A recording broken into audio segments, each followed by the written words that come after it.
Praise the Lord. எழும்புவேன் புயலுக்கு மேல் இந்த செய்திகளை நீங்கள் தினதோறும் பார்த்து கொண்டே இருக்கிறீர்கள். இந்த லென்த்து நாட்கள் என்றதால் லென்த்து கால நீங்கள் செய்திகளையும் கேட்டுக்கொண்டிருக்கிறீர்கள். ஹல்லேலூயா, பிரைஸ் காட். இந்த 40 நாளில் நம்ம என்ன பண்ண போகிறோம் அப்படின்னா, மேத்யூ, மார்க்கு, லூக், ஜான் இந்த 4 சுவிசேஷ புத்தகங்களும் ஓரளவுக்கு கவர் பண்ண போகிறோம். நீங்கள் என் கூடவே ட்ராவல் பண்ணி வந்தீங்கன்னா அதை கவர் பண்ணிடலாம். பாருங்கள், இது வரைக்கும் நீங்கள் செய்தியை கேட்டுக்கொண்டிருக்கிறீங்க அப்படின்னா நீங்கள் இந்நேரத்துக்கு மத்தேயு 12ஆம் அதிகாரம் வரைக்கும் நீங்கள் முடித்திருக்க வேண்டும். ஹல்லேலூயா, பிரைஸ் காட். இன்றைக்கு மத்தேயு 13ஆம் அதிகாரம், 14ஆம் அதிகாரம், இது 2 அதிகாரத்தை முழுதுமாக நீங்கள் நேரம் கிடைக்கும் பொழுது படித்து பாருங்கள். ஹல்லேலூயா. அதில் இருக்கும் செய்திகள், கர்த்தர் கொடுக்கும் வார்த்தைகளை குறிப்பிட்டு நீங்கள் வச்சுக்கோங்க, சரிங்களா? இன்றைக்கு அந்த 13, 14ஆம் அதிகாரத்திலேருந்து ஒரு வார்த்தையை நம்ம பார்க்க போகிறோம். என்ன அப்படின்னு பார்த்தீங்கன்னா, மத்தேயு 14ஆம் அதிகாரம் 31ஆம் வசனம். ஹல்லேலூயா, பிரைஸ் காட். பாருங்கள், அதில் என்ன போட்டிருக்கு அப்படின்னு பார்த்தீங்கன்னா, 31 இங்கிலீஷில் நான் உங்களுக்கு படிக்கிறேன். Immediately Jesus reached out his hand and caught him. You of little faith, he said, why did you doubt? என்றார். பாருங்கள், இந்த இடத்துல ரொம்ப ஒரு முக்கியமான ஒரு செய்தி. ஆண்டவர் இயேசு கிறிஸ்து பாருங்கள், தண்ணீர் மேல் நடந்து வருகிறார். he is walking on water, right? புயல் தூரத்தில் பார்க்குறாரு. புயலில் மாட்டிக்கினாங்க சீஷர்கள் என்று தெரிந்து விட்டது அவருக்கு. உடனே அவர் இன்னொரு படகை பிடித்து கொண்டு அந்த பக்கம் கடந்து வரவில்லை. அவர்கள் புயலில் மாட்டிக்கொண்டார்கள் என்று தெரிந்த உடனே என்ன பண்ணுறார் ஆண்டவர்? உடனே தண்ணீர் மேல் நடந்து வருகிறார். முதல்ல ஒரு காரியம் நல்லா தெரிஞ்சுக்குங்க. நம்மளை மீறி ஆண்டவர் பார்த்து கொண்டே இருக்கிறார். நம்மை மீறி நம்மளால் முடியவில்லை இதுக்கு மேலே என்று தெரிந்து விட்ட உடனே ஆண்டவர் அங்கே வெகு சீக்கிரமாக வந்து விடுகிறார். ஹல்லேலூயா. உங்கள் பிரச்சனைகள், உங்கள் போராட்டங்கள், உங்கள் வாழ்க்கையில் நீங்கள் முழுகிவிடும் நிலைமையில் இருக்கிறீர்கள் என்றால் அந்த இடத்தில் இன்றைக்கே ஆண்டவர் வந்து நிற்பார். இதுதான் நம் வேதத்தில் பார்க்கிறோம். அப்போ சீஷர்கள் அவங்க ரொம்ப அப்படியே தவிக்கிறாங்க, என்ன பண்ணணும்னு தெரியல, போச்சு இன்னைக்கு அவ்வளோதான் போல அப்படின்னு நினைக்கும் பொழுது ஆண்டவர் அங்கே வந்து நிற்கிறார். தண்ணீரை மேல் டைரக்டாக ஆபத்து தன்னுடைய பிள்ளைகளுக்கு என்று தெரிந்தவுடன் தண்ணீர் மேல் நேரே நடந்து வருகிறார். அதுதான் ஆண்டவர் இயேசு கிறிஸ்துவின் அன்பு. ஆண்டவர் நம்மை பார்த்து கொள்ளும் விதம். ஹல்லேலூயா. நம்மெல்லாம் கர்த்தருடைய பிள்ளைகளாக இருக்கிறோம். ஆண்டவர் நேரே வருகிறார். ஹல்லேலூயா. பாருங்கள், செய்தி என்ன இதில் பார்த்தோம் அப்படின்னா, விசுவாசம் என்பது பேதுருவை பார்த்து ஆண்டவர் என்ன சொல்கிறாரு? ஏன் உங்களுக்கு இவ்வளோ ஒரு லிட்டில் ஃபேத், இவ்வளோ சிறிய விசுவாசம் உங்களுக்கு இருக்குது, ஏன் சந்தேகப்பட்டாய், why did you doubt என்று அவனை தூக்கி விடுகிறார். ஐயோ ஆண்டவரே என்று முழுகும் பொழுது அவனை தூக்கி விட்டார். அந்த வார்த்தையை தான் நாம் இன்றைக்கி பார்த்தோம். அப்போது விசுவாசம் என்றால் எப்போ எந்த காலகட்டத்தில் இந்த விசுவாசம் இருக்குது பார்த்தீங்கன்னா, faith is on a stormy night or a stormy waters, walking on stormy waters. அப்படின்னா விசுவாசம் எப்பொழுது அது ஆண்டவர் எதிர்பார்க்கிறார் என்றால், சாதாரண எளிமையான காரிய நாட்களிலும் சரி, ஆனால் முக்கியமாக ஒரு கலக்கமான, ஒரு பதட்டமான, ஒரு புயல் இருக்கும் இடத்தில் இது ஆபத்து, இது நிச்சயமாக ஆபத்து நமக்கு தெரியும் பொழுது, அப்போது விசுவாசத்தில் ஆண்டவர் மேல் விசுவாசம் வைத்து, இல்லை என் கர்த்தர் காப்பாற்றுவார் என்று நம்ம காலெடுத்து வைக்கிறோம் பார்த்தீங்களா, அதுதான் விசுவாசம். ஹல்லேலூயா, பிரைஸ் தி லார்ட். பாருங்கள், அன்றைக்கு பேதுரு செய்த காரியம் என்ன? எல்லாரும் போட்லேயே இருக்கிறாங்க, சரியா? எல்லாரும் போட்டில் இருக்கிறாங்க. ஆனால் ஆண்டவர் இயேசு கிறிஸ்து தண்ணீர் மேல் நடந்து வந்தாங்க நிற்பதை பார்த்து விட்ட பிறகு பேதுருக்கு கர்த்தர் மேல் விசுவாசம், தைரியமும் வந்து விட்டது. நம்ம வாழ்க்கை கூட பார்த்திங்கன்னா எப்படி தான் இருக்கும். ரட்சிப்பு ஒரு நாள் ஆஹா ஆண்டவர் இயேசு கிறிஸ்துவே நான் ஏற்றுக்கொண்டேன், உங்களை நான் ஏற்றுக்கொண்டேன், இயேசுவே என் பாவங்களை மன்னிங்க, அப்படி இப்படி சொல்லி எல்லாம் ஒரு அன்னைக்கு அந்த வாரம், அந்த மாதம், அந்த வருஷம் ஃபுல்லாக ஒரே இதாக இருக்கும், நெருப்பா தீயாக இருக்கும். அப்புறம் பார்த்திங்கன்னா அப்படியே போக அப்படியே கிராஜுவலாக டவுன் ஆகிடும். இன்றைக்கி யாரை கேட்டாலும் பாருங்கள், அந்த காலத்தில் நாங்கள் பயங்கரமாக ஊழியம் பண்ணோம்பா அப்படின்வாங்க. யாரை கேட்டாலும் நாங்கள் அப்போல்லாம் இப்போ என்னாச்சு? இப்போல்லாம் ஒன்றும் இல்லை. ஏன் இப்போல்லாம் ஒன்றும் இல்லை. பாருங்கள், கர்த்தர் மாறிவிட்டாரா? ஆண்டவர் மாறிவிட்டாரா? இல்லையே. அவர் நேற்றும் இன்றும் என்றும் மாறாதவர், அப்படியே தான் இருக்கிறாரு. ஊழியம் செய்வதற்கு ஆட்கள் குறைந்து விட்டாங்களா? குறைஞ்சி போயிடுச்சா? இல்லையே. இன்னும் அதிகமான ஆட்கள், இன்னும் சத்தியத்தை சொல்ல வேண்டிய ஆட்கள். கரெக்டுங்களா? என்ன மாறிவிட்டது? நேரமும் காலமும் மாறிவிட்டது. Okay, right. மற்றபடி என்ன மாறிவிட்டது? நாம் தான் மாறிவிட்டோம். நம்ம தான் மாறிட்டோம். நினச்சி பாருங்க ஒரு நிமிஷம். கரெக்டாக இல்லையா? நம்ம தான் மாறிட்டோம். அப்போது பேதுரு அவன் மட்டும் என்ன பண்ணுறான்னா, ஆண்டவர் இயேசு கிறிஸ்துவை பார்த்தோன்னே ஒரே சந்தோஷம். தண்ணீர் மேலே புயல் சூழ்நிலை, காற்று பயங்கரமாக அடித்து கொண்டு, புயல் சூழ்நிலை அங்கே பயங்கரமாக இருக்குது. ரைட்டா? கடல் மேலே அவன் ஒரு நீச்சல் அடிக்கிற ஆள். அவன் யார்? அவன் ஒரு ஃபிஷர்மேன். அவன் நீச்சல் அடிக்கிற மனிதன். அவனுக்கு நீச்சல் தெரியாதா? நீச்சல் தெரியும். ஆனால் கடல் மேல் நடப்பது என்பது வேறு. கரெக்டுங்களா இல்லையா? ரைட்டா? இது வேறு, அது வேறு. உன்னுடைய தொழில், நீ மீன் பிடிக்கிறவன், அதனால் உனக்கு நீச்சல் அடிக்க தெரியும். ஆனால் கடல் மேல் நடப்பது இல்லை. அப்போ பாருங்கள், அவன் தைரியமாக கடல் மேல் நடக்கிறான். ஹல்லேலூயா. நிறைய பேருக்கு நிறைய கேள்விகள் வாழ்க்கையில் இருக்கிறது. ஆண்டவரை என்ன செய்வது? ஆண்டவர் ஒரு வாய்ப்பை தருகிறார் என்றால் செய்ய வேண்டும். அதை நாம் கண்ணை மூடிக்கொண்டு எஸ் லார்ட் அப்படின்னு சொல்லி செய்ய வேண்டும். ஹல்லேலூயா. அப்போ ஆண்டவர் அவனை பார்த்து இந்த வாய்ப்பை கொடுத்தார். அவன் உடனே தண்ணீர் மேல் நடந்தான். ஆனால் அவன் விசுவாசம் போதாமல் இருந்தது. சுற்றி பார்த்தான். புயலும் காற்றும் பார்த்தவுடன் அவன் முழுக ஆரம்பித்தவுடன் நீச்சல் தெரிந்த பேதுரு, ரைட்டா? நம்ம என்ன யோசிக்கிறோம்? முழுகுனா ஐயோ காப்பாற்றுங்கன்னு சொன்ன உடனே நம்ம என்ன யோசிக்கிறோம்? பேதுருக்கு நீச்சல் தெரியாது போல இருக்குது, முழுகிறான் தண்ணீர்ல. இல்லை, அவனுக்கு நீச்சல் தெரியும். ஆனால் அந்த நேரத்தில் அவனால் எதுவுமே நீச்சலும் தெரியவில்லை. அந்த நேரத்தில் நீச்சலும் வரல, எதுவும் வரல. அவனை காப்பாற்றுவதற்காக ஒரு ஆள் தேவைப்பட்டது. ஆண்டவர் இயேசு கிறிஸ்து தான் அங்கே இருந்தார். உடனே கையை நீட்டி அவனை தூக்கினார். ஹல்லேலூயா. அப்போ பாருங்கள், நிறைய பேர் என்ன யோசிக்கிறோன்னா, விசுவாசம் ஒன்றே போதும் என்று நினைக்கிறோம். இந்த இடத்துல பேதுருக்கு விசுவாசம் இருந்தது, ஆனால் குறைந்து கொண்டே வந்தது. அவன் சுற்றி முற்றி பார்க்கும் பொழுது சூழ்நிலையை சுற்றி முற்றி பார்த்தான். சூழ்நிலையை பார்த்தவன் பயந்து விட்டான். விசுவாசம் கம்மியாகி விட்டது, விழுந்து விட்டான் தண்ணீரில். அப்போ விசுவாசம் மட்டும் போதுமா? நம் வாழ்க்கையில் விசுவாசம் மட்டும் போதுமா? நல்லா யோசித்து பாருங்க. ஏனென்றால் நிறைய பேர் என்ன பண்ணுறாங்கன்னா, நான் நிறைய கேள்விப்பட்டிருக்கேன், கர்த்தர் மேல் விசுவாசம், இயேசுவின் நாமத்தில் தண்ணீர் மேல் நடக்க போகிறோன்னு சொல்லி ஒரு கூட்ட ஜனங்கள் என்ன பண்ணாங்கன்னா, ஒரு நதியில் போய் நிற்க வச்சு, விசுவாசிகள் எல்லாரும் நதியில் நிற்க வச்சு என்ன பண்ணாங்கன்னா, தண்ணீரில் நடக்க ட்ரை பண்ணாங்க. எல்லாரும் மரித்து விட்டார்கள். யாரெல்லாம் நடக்க ட்ரை பண்ணாங்களோ எல்லாரும் மரித்து விட்டார்கள். ஹல்லேலூயா, பிரைஸ் காட். இந்த மாதிரி 2-3 செய்திகளை நான் ஆப்பிரிக்கா தேசத்திலையும் 2-3 செய்திகளை நான் கேட்டிருக்கேன். தண்ணீர் மேல் நடக்க ட்ரை பண்ணவங்க அவர்கள் தண்ணீரில் மூழ்கி இறந்து விட்டார்கள் என்று. அப்போ அங்கே ஒரு கேள்வி எழுகிறது, இவங்கெல்லாம் இயேசு கிறிஸ்துவை விசுவாசித்தவர்கள் தானே, இவங்கெல்லாம் இயேசு கிறிஸ்துவை ஏன் தண்ணீரில் மூழ்கி இறந்து போயிட்டாங்க? தான் கேள்வி எல்லாருக்கும் வருது. என்ன, ஏன் தண்ணீரில் மூழ்கி இறந்து போயிட்டாங்க? அப்போ என்ன பிரச்சனை இவருக்குள்ளே அப்படின்னு என்னன்னு பார்ப்போம். பாருங்கள், பேதுரு ஏன் தண்ணீர் மேல் நடந்தான்? ஃபஸ்ட்டு நடந்தான். ஆக்சுவலாக பார்த்தீங்க அப்படின்னா, Peter began to walk, right. சரி, இப்போ 29ஆம் வசனத்தை நீங்கள் படித்து பார்த்தால் பாருங்கள், கம் என்று ஆண்டவர் சொன்னவுடன், தென் Peter got out of the boat and walked on water. He came towards Jesus. அவன் தண்ணீர் மேல் நடந்தான். யாராவது இதற்கு முன்பதாக தண்ணீரில் நடந்திருக்கிறார்களா? 2 பேர். ஒன்று ஆண்டவர் இயேசு கிறிஸ்து, இன்னொன்று பேதுருவும் நடந்தான். He walked on water. ஆனால் அவன் முழுக ஆரம்பித்து விட்டான். அவன் தோற்று விட்டான் அந்த இடத்தில். ஏன்? ஒன்று, அப்போ விசுவாசத்தை தாண்டி ஒரு விஷயம் தேவைப்படுகிறது. என்ன தேவைப்படுகிறது பாருங்கள்.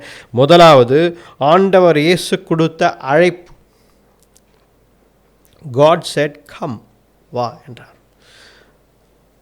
இது ரொம்ப முக்கியம். நிறைய பேர் தவறுதலாக நினைக்கிறார்கள், விசுவாசம் இருந்தால் நான் எங்கே வேண்டாலும் எப்போ வேண்டாலும் எதை வேண்டாலும் செய்யலாம் என்று நினைக்கிறார்கள். விசுவாசத்தினாலே கர்த்தர் என்னை காப்பாற்றுவார் என்று. ஆண்டவர் வா என்று சொன்னால் மட்டும்தான் அந்த இடத்தில் நீங்கள் விசுவாசமாக நடக்க வேண்டும். பாருங்கள், நிறைய பேர் இப்போ நான் இங்கே போகிறேன், நான் வெளிநாட்டுக்கு போகிறேன் அப்படின்னு போவாங்க. பார்த்தீங்க அப்படின்னா அவங்களுக்கு செட் ஆகாதாங்க. உடனே கொஞ்ச நாளில் வந்துடுவாங்க. ஒரு சில பேர் ஒரு வேலைக்கு போவாங்க, போயிட்டு ரொம்ப கஷ்டப்பட்டு போயிருப்பாங்க. போய் அவங்க ரொம்ப அங்கே இன்னும் போராட்டமாக இருந்திருக்கும், அவங்களால முடியல, வந்து விட்டுவார்கள். இந்த மாதிரி நிறைய விஷயங்கள் வாழ்க்கையில் நமக்கு நடந்து கொண்டு இருக்கிறது. பாருங்கள், ஒரு சில பேர் டிசிஷனில் இருப்போம், என்ன பண்ணலாம். ஆண்டவர் சொல்வது இதுதான், ஆண்டவர் வா என்று சொன்னால் மட்டும்தான் விசுவாசத்தில் நீ கால் எடுத்து வைக்க வேண்டும். முதல் குறிப்பு, if God says come, then you should go wherever God leads you. கர்த்தர் சொன்னால்தான் போக வேண்டும். அப்படி இல்லை என்றால் நீ அங்கே போக கூடாது. ஏனென்றால் that is not the will of God. கர்த்தருடைய சித்தம், நீ தண்ணீர் மேல் நடப்பது கர்த்தருடைய சித்தம் அல்ல என்று நீ நினைத்து கொள்ளலாம். ஆனால் இங்கே என்ன நடக்கிறது? பேதுருக்கு ஆண்டவர் வா என்கிறார். விசுவாசத்தை பாராட்டுகிறார். அந்த சூழ்நிலையில் அவரும் அங்கே நின்று கொண்டிருக்கிறார். வா என்றுகிறார். ஆண்டவர் சொன்னால் மட்டும்தான் அதை செய்ய வேண்டும். ஆண்டவர் ஒருவேளை பேதுரு வர வேண்டாம், நீ அங்கேயே நான் வருகிறேன் என்று சொல்லியிருந்தால் பேதுரு தண்ணீர் மேல் நடந்திருக்க கூடாது. இதிலிருந்து நமக்கு ஒரு செய்தி என்ன? ஆண்டவர் இயேசு கிறிஸ்து நம்மை பார்த்து நமக்கு வசனம் வார்த்தை மூலமாக கன்ஃபார்ம் பண்ணணும், வா என்று. எந்த இடத்தில் போ என்கிறாரோ இல்லை வா என்கிறாரோ அந்த இடத்தில் உன் விசுவாசம் ஒர்க் பண்ணும். ஹல்லேலூயா. ஆண்டவருடைய சித்தம் இல்லாத இடத்தில் நீ விசுவாசத்தை வைத்து போராடக்கூடாது. You will be fighting against God. என்னங்க பாஸ்டர் இப்படி சொல்கிறீங்க? உண்மைதான். there is most chance that you are fighting against God. நிறைய வாய்ப்பு இருக்கிறது. நீங்கள் கர்த்தருக்கு எதிராக போராடி கொண்டிருக்கிறீர்கள். அவருடைய சித்தத்திற்கு எதிராக நீங்கள் சண்டை போட்டு கொண்டு இருப்பதற்கு நிறைய வாய்ப்பு இருக்கிறது. அதனால் ஆண்டவர் இயேசு கிறிஸ்து, நீங்கள் ஜெபம் பண்ணுங்க, ஆண்டவரே இயேசுவே, உங்களுடைய சித்தம் இதில் என் மூலமாக நிறைவேறும் என்றால் நான் இதை செய்கிறேன் என்ற ஒரு அபார விசுவாசத்தை வைத்து ஆண்டவர் எஸ் என்று சொன்னால் அதற்கப்புறமாக நீங்கள் நினைப்பதை செய்யுங்கள். ஹல்லேலூயா. ஆண்டவர் கொடுக்காமல், ஆண்டவர் சொல்லாமல் எதையும் செய்யாதீர்கள். அந்த விசுவாசம் உங்களுக்கு விருதாவாக போய்விடும். அந்த விசுவாசம் ஒர்க் ஆகாது. ஹல்லேலூயா. இந்த இடத்துல பேதுருவை பார்த்து ஆண்டவர் கம் என்றார். ஆண்டவர் வா என்று சொன்னதால் அவருடைய விசுவாசம் அங்கே அதிகமாக வெளிப்பட்டது. ஆண்டவர் இன்ஃபேக்ட் பேதுரு தண்ணீர் மேல் நடந்தார். ஹல்லேலூயா. பாருங்கள், முதலாவது காரியம். இரண்டாம் காரியம் பார்த்தீங்க அப்படின்னா, பேதுரு அந்த இடத்தில் புயல் மாலி சூழ்நிலை இருந்தாலும், தண்ணீர் மேல் நடக்க முடியாது என்று அவனுக்கு தெரிந்திருந்தாலும், அவனுடைய செல்ஃப் ஜட்ஜ்மெண்ட்டை யூஸ் பண்ணாமல், அவனுடைய கான்செப்ட்ஸு, அவனுடைய சயின்ஸ் நாலேஜு, அவனுடைய எக்ஸ்பீரியன்ஸு இதெல்லாம் யூஸ் பண்ணாமல் தண்ணீர், ஆண்டவர் இயேசு கிறிஸ்து தண்ணீர் மேல் நிற்கிறார், என்னையும் வான்றாரு, அப்போ என்னால் நடக்க முடியும் என்ற ஒரு பெரிய ஒரு என்ன சொல்கிறது, ஒரு நம்பிக்கையை அவன் கர்த்தர் மேல் வைத்தான். இது அவசியம். You have to take risk when God says yes. Don't take risk when God says no. Hallelujah. பாருங்கள், ஆனால் நான் நிறைய போதகர்கள் இப்போ பேசுவேன், நிறைய ஊழியக்காரர்கள், அவர்களாம் சில பேர் ஊழியத்துக்கு வரவர்கள் நிறைய பேர் என் கூட பேசும்பொழுது என்ன சொல்வார்கள், பாஸ்டர் இந்த மாதிரி காரியத்தை ஆண்டவர் சொல்கிறாரு, என்ன செய்யலாம்? நான் அவர்களை பார்த்து, ஆண்டவர் உங்களுக்கு சொல்லிவிட்டாரா? ஆண்டவர் உங்களுக்கு வார்த்தை மூலமாக கன்ஃபார்ம் பண்ணி விட்டாரா அப்படின்னு கேட்பேன். ஆமாங்க சொல்லிட்டாருங்க, 1க்கு 2 தடவை சொல்லிட்டாருங்க. அப்போ நீங்கள் எதற்காக இது இன்னும் நிறைவேற்றாமல் இருக்கிறீங்க? Why are you still doubting God? First, ஆண்டவர், முதலாவது குறிப்பு, ஆண்டவர் வா என்று சொன்னால் வந்துவிட வேண்டும். ஆண்டவர் சொல்லவில்லை என்றால் அந்த ரிஸ்கே எடுக்கக்கூடாது. உங்கள் விசுவாசம் எவ்வளோ விசுவாசம் வைத்தாலும் அது கர்த்தருடைய நாமம் மகிமைப்படாது. அதுதான் முதல் குறிப்பாக பார்த்தோம். ஆனால் ஆண்டவர் வா என்று சொன்ன பிறகு when God says through the word, கர்த்தருடைய வார்த்தை, பாஸ்டர் நான் படிக்கும்பொழுது அந்த வார்த்தை எனக்கு தெளிவாக வெளிப்பட்டது.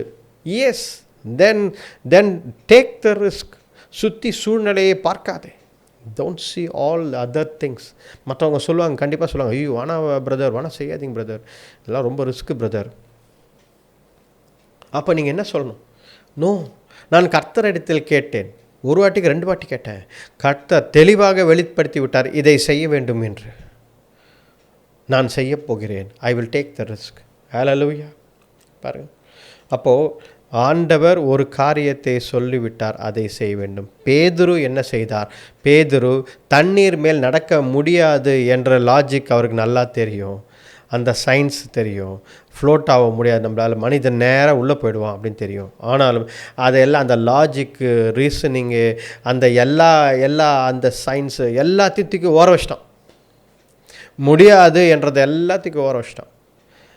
முடியும், கர்த்தரால் முடியும் என்ற ஒரு அபார விசுவாசத்தில் என்ன பண்ணா? தண்ணீர் மேல் நடந்தான். இதை தான் ஆண்டவர் நம்ம இடத்துல எதிர்பார்க்குறார் இன்றைக்கு. ஹல்லேலூயா. ஆண்டவர் எதிர்பார்ப்பது என்ன? இந்த ஒரு விசுவாசம் உனக்கு வேண்டும் என்று எதிர்பார்ப்பார். அப்போ இன்னைக்கு நாம் செய்ய வேண்டியது என்ன? கர்த்தர் மேல் ஒரு அபார விசுவாசம் நமக்கு வேண்டும். சூழ்நிலை எப்படி வேணால் இருக்கலாம், நம்ம இருக்கும் சூழ்நிலை, always the situations are very bad. சில நேரத்தில் நல்லா இருக்கலாம், but always it is very bad. எல்லாரும் இல்லை அது இதுன்னுவாங்க. Don't see the situations, don't see that. when God says come, when God says yes, நீங்கள் அந்த ரிஸ்கை எடுத்துக்கணும். பேதுரு அதை செய்தான். விசுவாசத்தை தாண்டி ஒரு விஷயம் இருக்குது அப்படின்னா, 2ஆம் காரியமாக அவன் ஆண்டவர் அந்த சூழ்நிலையெல்லாம் பார்க்காமல் அதெல்லாம் தூக்கி போட்டுட்டு கண் மூடி அப்படியே ஆண்டவரை நம்பி விசுவாசித்து தண்ணீர் மேல் நடந்தான். ஹல்லேலூயா. அடுத்தபடியாக 3ஆம் காரியம் ஒன்று இருக்குது பாருங்கள். அன்றைக்கு ஆண்டவர் அன்றைக்கு ஒரு அற்புதம் நடக்க வேண்டும் என்று ஆண்டவர் விரும்பினார். இவன் மூலமாக அந்த படகில் இருந்த மற்ற சீஷர்கள், 11 சீஷர்கள், பேதுரு மூலமாக ஒரு அற்புதத்தை பார்க்க வேண்டும், ஒரு அற்புதத்தை பார்த்து இவர்கள் விசுவாசிக்க வேண்டும் என்று விரும்பினார். There was a need for a miracle on that day. ஹல்லேலூயா. 3ஆம் காரியம் பாருங்கள். எப்பொழுது ஆண்டவர் வா என்று சொன்னார், எப்பொழுது நீங்களும் தயாராகி சூழ்நிலையை தூக்கி போட்டு தண்ணீர் மேல் நடக்கப் போகிறேன் என்று வந்து விட்டீர்களோ, 3ஆம் காரியமாக ஆண்டவர் இயேசு கிறிஸ்து அன்றைக்கு உங்களை உயர்த்தி, உங்களை அந்த அற்புதத்தை உங்கள் வாழ்க்கையில் செய்து, இதன் மூலமாக மற்றவர்கள் ரட்சிப்பில் வர வேண்டும் என்று நினைக்கிறார். ஹல்லேலூயா. அப்போது a miracle has to be done when you believe in Jesus Christ. ஆண்டவர் இயேசு கிறிஸ்துவை நீ விசுவாசிக்கும் பொழுது ஒரு அற்புதம் ஆண்டவர் உங்கள் மூலமாக செய்ய வேண்டும் என்று விரும்புகிறார். ஹல்லேலூயா. ஒரு அற்புதத்தை உங்கள் மூலமாக ஆண்டவர் செய்ய வேண்டும் என்று விரும்புகிறார். ஹல்லேலூயா. Praise God. அப்போ பாருங்கள், நீங்கள் ஒரு வேளை சந்தேகப்பட்டோ, இல்லை ஒரு வேளை ஐயோ இது என்னடா இது ரொம்ப போச்சு அப்படின்னு சொல்லி நீங்கள் யோசித்து ஒரு வேளை பின் வாங்குங்கிறீங்களோ, அப்படி செய்தீர்கள் என்றால் என்ன நடக்கும்? ஆண்டோடைய சித்தம் நிறைவேறாமல் போய்விடும். நீங்கள் மற்றவர்களுக்கு சாட்சி இல்லாமல் மற்றவர்கள் உங்களை பார்த்து கொண்டிருக்கிறார்கள், குடும்பம் உங்களை பார்த்து கொண்டு இருக்கிறது, ஸோ நண்பர்கள் உங்களை பார்த்து கொண்டிருக்காங்க, ஆஃபீஸில் வேலை செய்கிறவங்க பார்த்து கொண்டிருக்காங்க, இவங்க எல்லாம் பார்த்து கொண்டிருக்காங்க. இவருக்கு என்ன நடக்க போகுது, இவங்களுக்கு என்ன நடக்க போகுது? கர்த்தரை நம்பி இதை செய்கிறேன் அதை செய்கிறேன்னு சொல்லிட்டாங்களே, ஆண்டவர் எனக்கு வார்த்தை கொடுத்து விட்டார், நான் செய்ய போகிறேன்னு சொல்லிட்டு ரிஸ்க்கான விஷயத்தை செய்கிறாங்க, என்ன நடக்க போதோ தெரியலையே அப்படின்னு எல்லாம் பார்த்துனுப்பாங்க.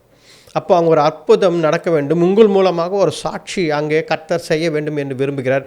ஏனென்றால் நீங்கள் கர்த்தரை விசுவாசிக்கிறீர்கள். You believe in Jesus Christ. That is why God wants to do a miracle in your life. ஹல்லேலூயா. அப்போது அங்கே நீங்கள் சாட்சிகளாக இருக்க விரும்புகிறார்கள் ஆண்டவர். நீங்கள் சாட்சிகளாக இருக்க வேண்டும் என்று ஆண்டவர் விரும்புகிறார். அதுதான் பேதுருவும் அன்றைக்கு தண்ணீர் மேல் நடந்து ஆண்டவர் இயேசு கிறிஸ்துவிடம் நேராக போயிட்டு இருந்தானா, அந்த சீஷர்கள் படகில் இருந்தவர் 11 பேரும் ஆச்சரியப்பட்டிருப்பார்கள். ஆண்டவர் பேதுரு மூலமாக ஒரு பெரிய அற்புதத்தை செய்தார். தண்ணீர் மேல் அவன் நடந்து ஆண்டவரிடத்தில் போய்விட்டான் அப்படின்னு சொல்லி. ஆனால் நடந்தது, அது நடக்கவில்லை. அவன் சந்தேகப்பட்டான், சுற்றி இருக்கிற சூழ்நிலையை பார்த்தான். அவன் ஐயோ ஆண்டவரே என்று சொல்லி அவன் மூழ்கிவிட்டான். ஹல்லேலூயா. பாருங்க, நான் இந்த இந்த இந்த பேசேஜை படிக்கும்போது ஒரு விஷயம் எனக்கு தோணுச்சு. அதை தான் நான் முதலே கூட உங்கள்கிட்ட சொன்னேன். பேதுரு மீன் பிடிக்கிற ஆள், அவனுக்கு நீச்சல் தெரியும். நான் யோசித்தேன், பேதுரு உனக்கு தான் நீச்சல் தெரியுமே, நீ எப்படி முழுகி ஏன் உன்னை ஆண்டவர் காப்பாற்ற ஐயோ ஆண்டவரே என்று காப்பாற்றுங்கன்னு சொன்னேன்?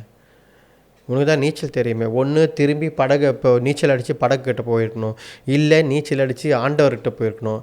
இது ரெண்டுமே நீ தான் நீந்துற ஆளாச்சே, நீ தான், உனக்கு நீச்சல் நல்லா தெரியுமே கடலில் அடிக்கிறதுக்கு, நீ மீன் பிடிக்கிறோம் தானே, ஏன் இந்த மாதிரி உனக்கு நடந்தது என்று யோசித்து கொண்டிருந்தேன். அப்போ தான் ஆண்டவர் ஒன்று புரிய வைத்தார். நீ எப்பொழுது உன்னுடைய சுயபலத்தினால் நம்பி இதை செய்ய முடியும் என்று நினைக்கிறாயோ, எப்பொழுது சூழ்நிலையை பார்த்து பயப்படுகிறாரோ, அப்போ உனக்கு தெரிஞ்சது கூட உன்னால் செய்ய முடியாமல் போய்விடும். ஹல்லேலூயா. நம்ம வாழ்க்கையில் நிறைய பேர் அப்படி தான் மாட்டிக்கொண்டு இருக்கிறோம். எனக்கு தெரியும்னு சொல்லி ஒரு சில விஷயங்களை நம்ம சுயபல எனக்கு இது நல்லா தெரியுங்களே, ஏங்க இது நல்லா தெரியுங்க, ஆனால் அந்த நேரத்தில் பதட்டத்தில் நான் இது இப்படி பண்ணிட்டேங்க, தெரிஞ்ச விஷயத்தையும் இப்படி பண்ணிட்டேங்க. ஏனென்றால் நீ ஆண்டவர் மேல் விசுவாசம் இல்லாமல் நீ சந்தேகப்பட்டு சூழ்நிலையை பார்த்து பயந்து விட்டு ஆண்டவர், அதாவது விசுவாசம் இல்லாமல் போய்விட்டாயே என்று ஆண்டவர் சொல்கிறாரு. ஓ யூ லிட்டில் ஃபெய்த் என்றார். விசுவாசம் கம்மியாக இருக்குது உனக்கு. அப்பாருங்க, விசுவாசம் இல்லாமல், ஆண்டவர் மேல் விசுவாசம் இல்லாமல் அந்த ரிஸ்கை எடுக்காமல் சூழ்நிலையை பார்த்து பயந்து ஆண்டவரை மட்டும் பார்த்து நடந்தீர்கள் என்றால் பிரச்சனை இல்லை. ஆனால் இது நிச்சயமாக நம்ம போச்சு, ஐயோ சூழ்நிலை இப்படி இருக்குது என்று நினைக்கும் பொழுது நீங்கள் முழுகி விடுவீர்கள். ஆனால் முழுகும் பொழுது தெரிந்தது கூட மறந்துவிடும். உங்களுக்கு நல்லா இதுக்கு முன்னாடி தெரிஞ்ச விஷயம், உங்களை காப்பாற்றின விஷயம், இதுக்கு முன்னாடி உங்களுக்கு நீச்சல் தெரியும், காப்பாற்றிருக்கீங்க. எத்தனையோ வாட்டி நீங்கள் தண்ணியில் விழுந்தால் கூட நீச்சல் அடித்து கொண்டு கரையை சேர்ந்திருக்கிறீர்கள். ஆனால் இந்த வாட்டி அது உங்களுக்கு கை கொடுக்காது. ஹல்லேலூயா. அப்போ பாருங்கள், கர்த்தருடைய வார்த்தையை பெற்றுக்கொள்ளுங்கள்.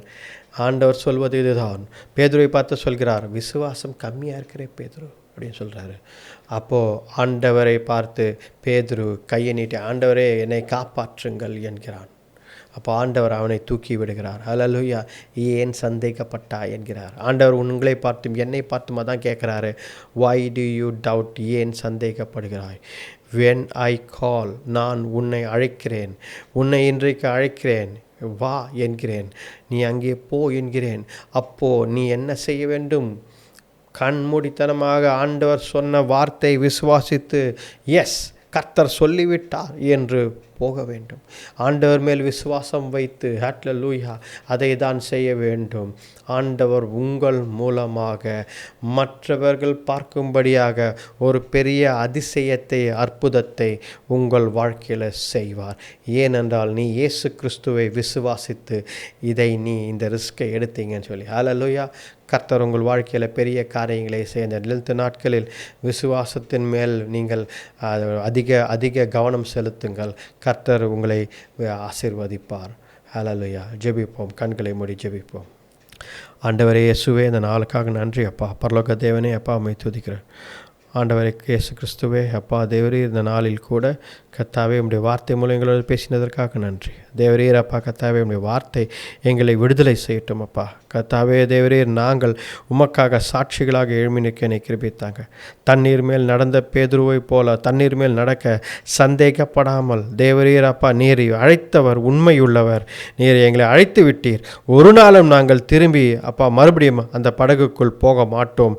ஆண்டவரே தேவரே, தண்ணீர் மேல் நடக்க எங்களுக்கு பலத்தை தாங்க அப்பா. சுற்றி இருக்கும் சூழ்நிலையை பார்த்து பயந்து நாங்கள் முழுங்கி விடாதபடி என் தேவன் எங்களை அப்பா உம்மை நோக்கி மட்டுமே பார்த்து தண்ணீர் மேல் நடக்க நீர் கிருபை தாங்க. ஆண்டவரே தேவரீர் அப்பா விசுவாசம் கத்தாவே என்பது கத்தாவே அப்பா புயல் சூழ்ந்த சூழ்நிலையில் உம்மை நோக்கி நாங்கள் அப்பா தண்ணீர் மேல் நடப்பது தான் ஆண்டவரே. வழிநடத்தி பலப்படுத்துங்க, ஆசீர்வதிங்க. இந்த நாளையில் அப்பா ஒவ்வொருத்தரோடும் பேசுங்க. இந்த ஜெபத்தை மீட்பர் ரட்சகர் எங்கள் ஆண்டவர் இயேசு கிறிஸ்துவின் வல்லமையில் நாமத்தில் வேண்டிக் கொள்கிறோம் ஜீவனுள்ள நல்ல பிதாவே. ஆமென், ஆமென். ஹல்லேலூயா. Praise God.